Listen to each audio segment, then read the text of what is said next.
I really wasn't looking for trouble that day I rode into New Canaan. But as usual, trouble was looking for me. Told you I won't have no fighting in my place, and I mean it. Now get going and don't come back till you sober up. What's the matter with you? Well, somebody just hit me in the stomach with a man, and I think it was you. Well, I sure didn't aim to. Come on inside and I'll buy you a beer. Tastes good on a hot day. You bet. This is nice and cold, too. There you are. My name's Bonsell, Jeff Bonsell. I'm the proprietor. My name's Vint Bonner. I'm just passing through. You haven't got many customers. They all run out the back door when the ruckus started. But they'll be back after they get through blabbing the newest piece of gossip about Jenny May all over this town. Jenny May? I finished the inventory on the whiskey, Mr. Bonsell. All right, Jenny May. See you tomorrow. Are you sure you want to see me tomorrow? Of course I do. 'Twasn't your fault. Now run along. Think no more about it. Thank you, Jeff. That's Jenny May McElroy, the Jezebel of New Canaan. That lady doesn't look like any Jezebel to me. And that ain't what I think about her either, mister. It's what the good people of New Canaan think about her. Want a job? Could use a man like you. $5 a day and found. Come again? You heard me, a job. Working for me. Job? Doing what? God, help me keep the peace in this here establishment. I'm a cowboy, not a bouncer.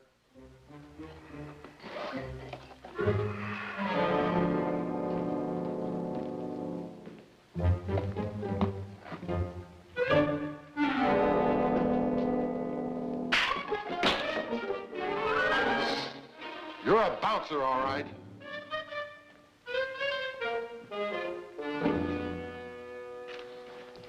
Fill it up for you. I want a cowhand, or I'd heard on cowhands. The situation around here is getting out of my control. What situation? The situation about Jenny May, like I've been trying to tell you. Look, maybe I ought to go out and come back in again. I don't know what you're talking about. Well, you caught on quick enough that she's a lady, a real lady. And through no fault of hers, she's become what you might call a bone of contention around here. Most of the nice people are against her. That is, except Miss Purcell, the new schoolmarm. What's the contention about? I eat my meals over at her house, mostly. Why don't you come along later tonight for supper? That's the best way to get a real good notion of what's going on around here. Well, I'm hungry, and I could use a meal, but... All right, I'll go with you. But that doesn't mean I'm taking the job.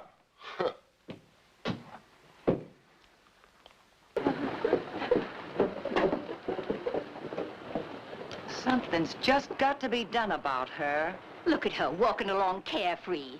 And her husband dead in a gunfight only 2 years. It's bad enough working in a saloon, and her the mother of young children. But she's nothing but trouble where the young men of this town are concerned. She's not fit to be a mother. Good afternoon, ladies. I couldn't help but overhear your remarks about Mrs. McElroy. And since her children are my concern, too, and are clean, well-kept, and among the politest children I have in my classes, obviously she is a very good mother. And do you also teach lessons in eavesdropping at your school, Miss Purcell?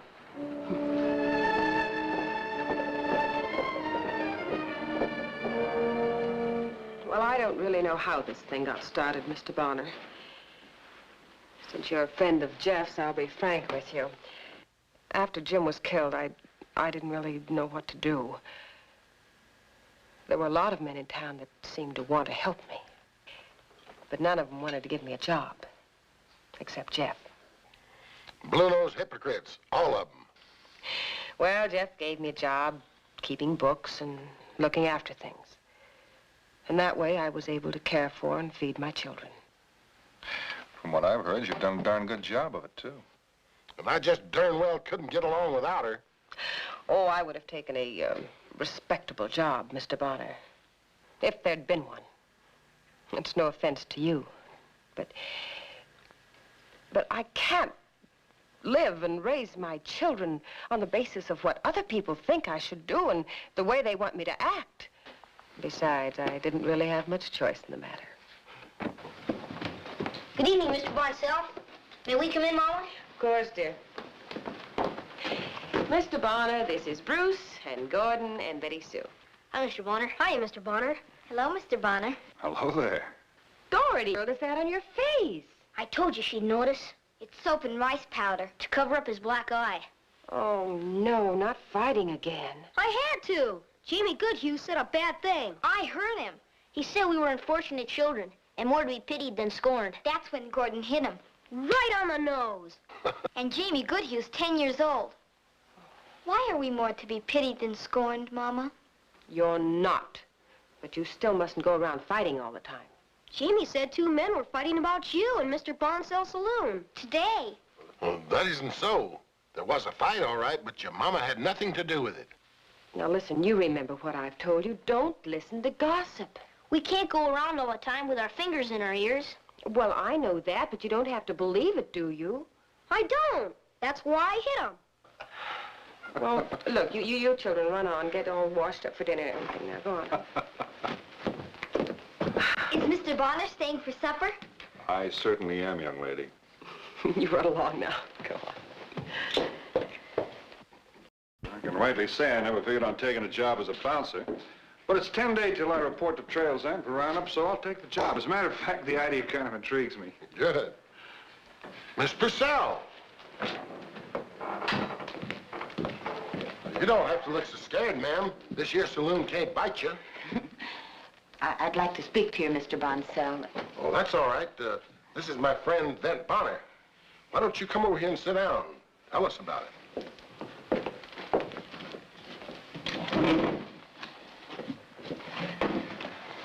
Something's happened, Mr. Bonsell, and, well, I don't know to whom to turn except you.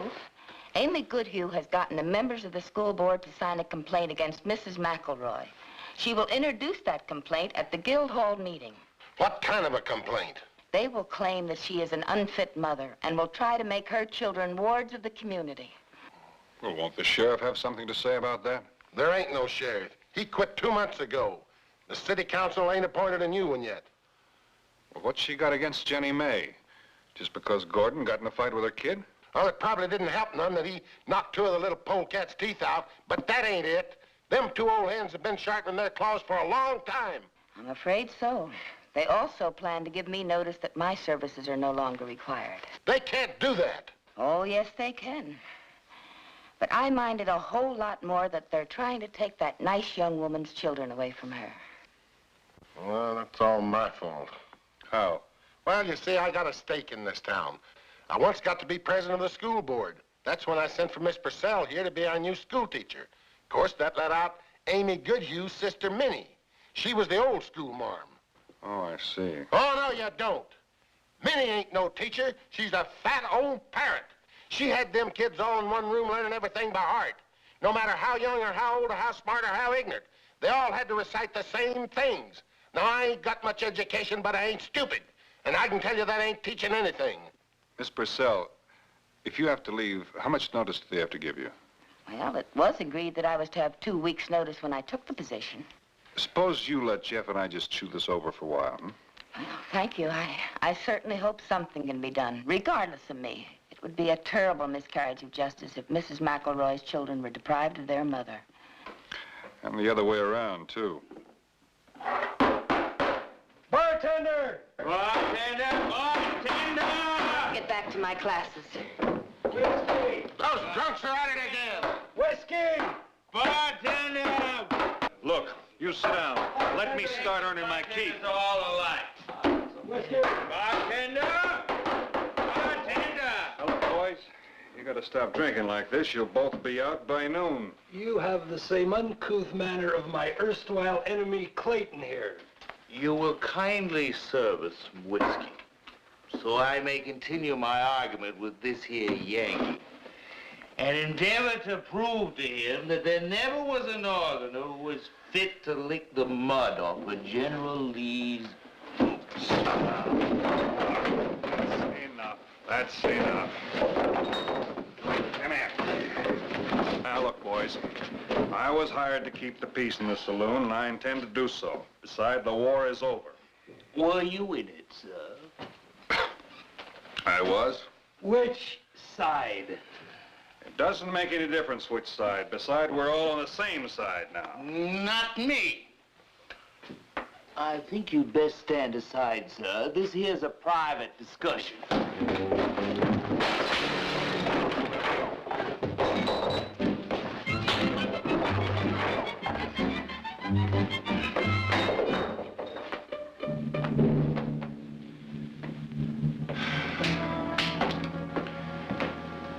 You know, we gotta think of something.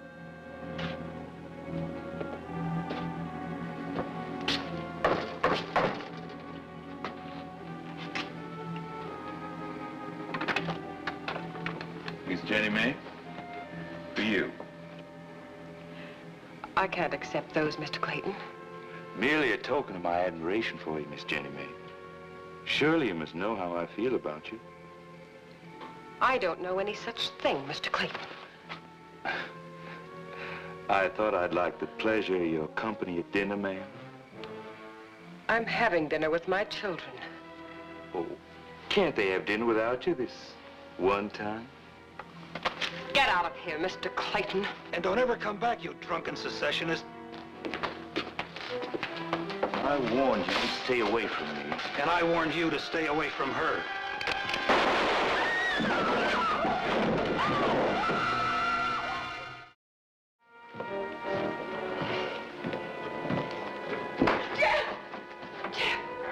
Jeff, I've got to talk to you. All right, over this way, Jeanne. Ben, What's the trouble? Gray and Clayton.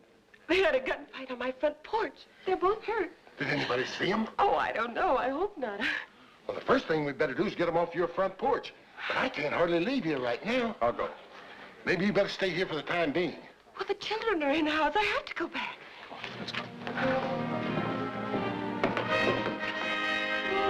Uh-oh, looks like we're too late. Yes. You better go around back. Come in the rear. All right. We'll get him to a doctor, Mayor. One is hurt pretty bad. Take him away, boys. Well, at least we can get that woman out here and find out what happened. Seems to me pretty plain what's happened. Who's that? My name's Vint Bonner. What do you know about this? Nothing. Except those two been drinking and quarreling ever since I got to town. What are you doing here? I heard there'd been some trouble. I'm a friend of Mrs. McElroy's. Appears to me she makes friends mighty easy for a respectable barmaid. Appears to me you better watch your tongue or you'll lose some teeth. Now, just a minute, Bonner. I know about you. We don't want any trouble from you. Understand? Then don't give me any. Oh, I'm so glad you're here, Mr. Maybank. Well, young woman, can you tell us what happened? Well, I don't really know what happened. They come a-calling on you, didn't they? Brought flowers, didn't they? She doesn't have to answer any questions from you or anybody else. Oh, no? Well, there's a law in this land, mister. She'll find out whether or not she has to answer questions. And as for you, Mr. Vint Bonner, you can get out of town and stay out. I'll get out of town when I'm good and ready. Come on, Maybank.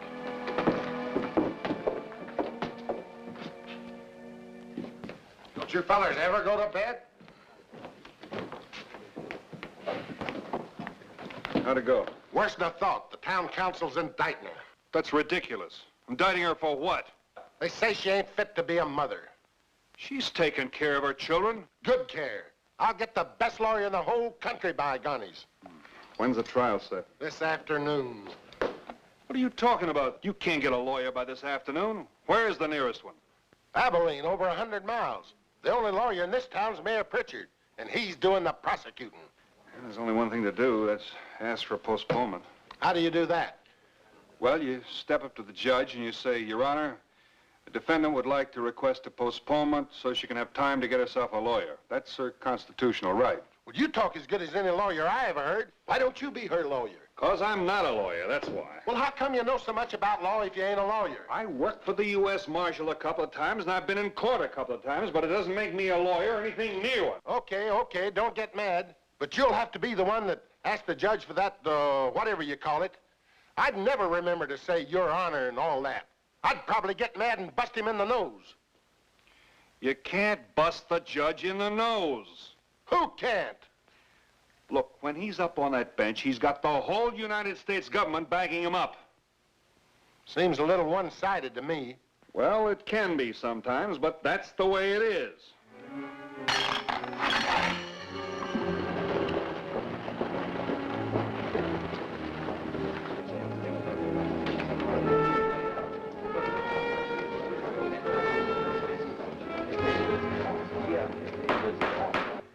This court is now in session. Jeanne May McElroy, will you stand before the court? You are charged with failing to provide a proper home for your 3 children. How do you plead? Not guilty. Are you represented by an attorney? I am not. May it please the court. Yes, who are you? My name's Vint Bonner, sir. The defendant would like to get a postponement so that she can have time to get a lawyer. I object, Your Honor. On what grounds? On the grounds that the evidence against this woman is complete and incontrovertible. You're out of order at this time. Your grounds are inadequate, Mr. Pritchard. How much time does the defendant require? Well, I guess 2 weeks, sir. I think that's reasonable. Your Honor, if she does not wish a postponement, I will speak in her defense. She has done nothing wrong. She has nothing to fear. But Miss Purcell, she's got to have a lawyer. Who are you? You know who I am, Judge. You've been in my place. What is your interest in this case? Well, I gave the lady a job in my saloon after her husband got killed. And your interest, ma'am? I wish to defend this young woman if she will permit it. You have a license to practice in this state? No, Your Honor. I took my master's degree in law in Connecticut. Are you sure you know what you're doing, Miss Purcell? This is serious, you know that. She is entitled to have someone speak for her now. And if she will let me, I am going to do it. Your Honor, even though I am not licensed in this state, perhaps I can act as amicus curiae. As friend of the court. I think that's possible. Mrs. McElroy, will you allow Miss Purcell to act in your behalf? You know, you can't afford to make a mistake, or else you'll lose those 3 kids. Let her alone. I think she can do it. Mrs. McElroy, please let me try. I know your children, and I know you, and I honestly feel I can defend you as well as anyone. You go ahead, Miss Purcell. I believe you. The defendant will permit me to act in her behalf as friend of the court. Is this your wish, Mrs. McElroy? Yes, sir. All right, Mr. Pritchard. What evidence do you have in substantiation of the charges against the defendant? Plenty, Your Honor. Plenty. We shall prove conclusively that this woman is unfit to live in a law-abiding, God-fearing community, and that she is unfit as a mother to care properly for her children. And we petition this court to place those 3 fatherless children in an institution where they can properly... I object. On what grounds? I object to counsel stating that Mrs. McElroy is unfit this and unfit that, to generalization without proof. I'm in the process of proving my contention, if it please the court. Sit down, Miss Purcell. I call Mrs. Amy Goodhue to the stand.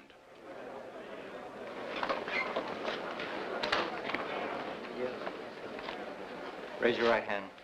You swear to tell the truth, whole truth, nothing but the true self you got. I do. And not only does she work in a saloon, but the saloon keeper eats his meals at her house, including breakfasts. Well, she's a better cook than you are, you old dried-up bed slat.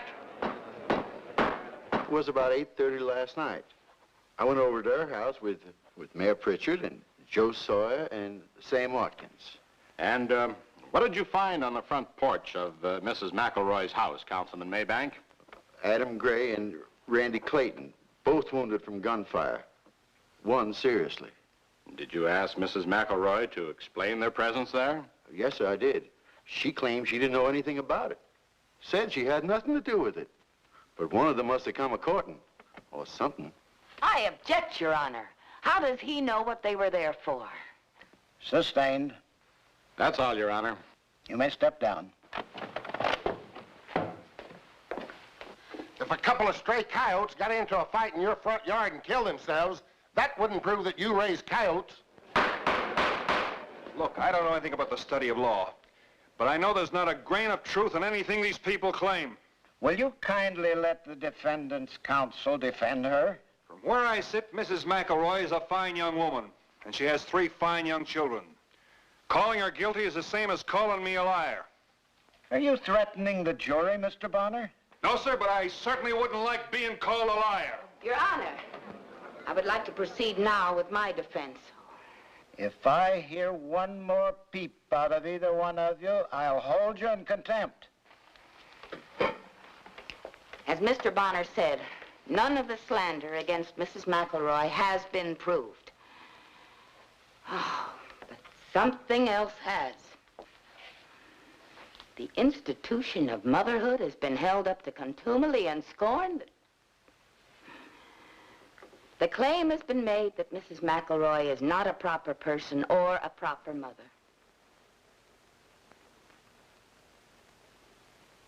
She is a widow. There are many such. Is this a crime that places a woman beyond the pale of Christian charity? What is she guilty of? Bringing 3 fine children into the world, maintaining them by her own industry, with no expense to the community, although it was necessary that she work in your local saloon to do so, not being able to find other employment. How could it be believed that heaven would be angry at her for having children, when to the little done by her toward it, God has been pleased to add his divine skill and admirable workmanship in the intricate formation of their bodies?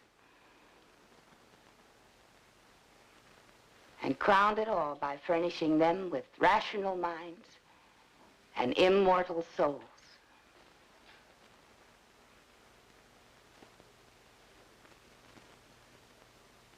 Such laws as you invoke against her are cruel laws. They're unjust and unfair to nature and to every woman everywhere. Marriage laws were made for the protection of women and children. Does this protection cease when a wife becomes a widow?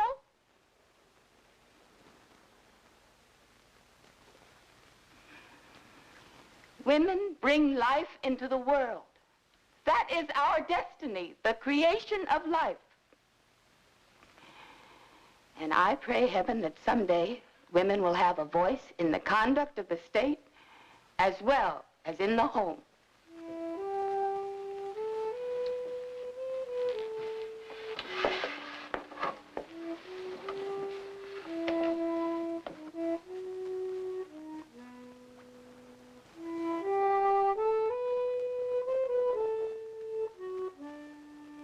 I think you will make an excellent teacher, Miss Purcell. We need your kind of spirit. And the children you teach will be fortunate to have known you. Inasmuch as the prosecution failed to present any proof of any of the allegations, I instruct you to bring in a verdict of not guilty.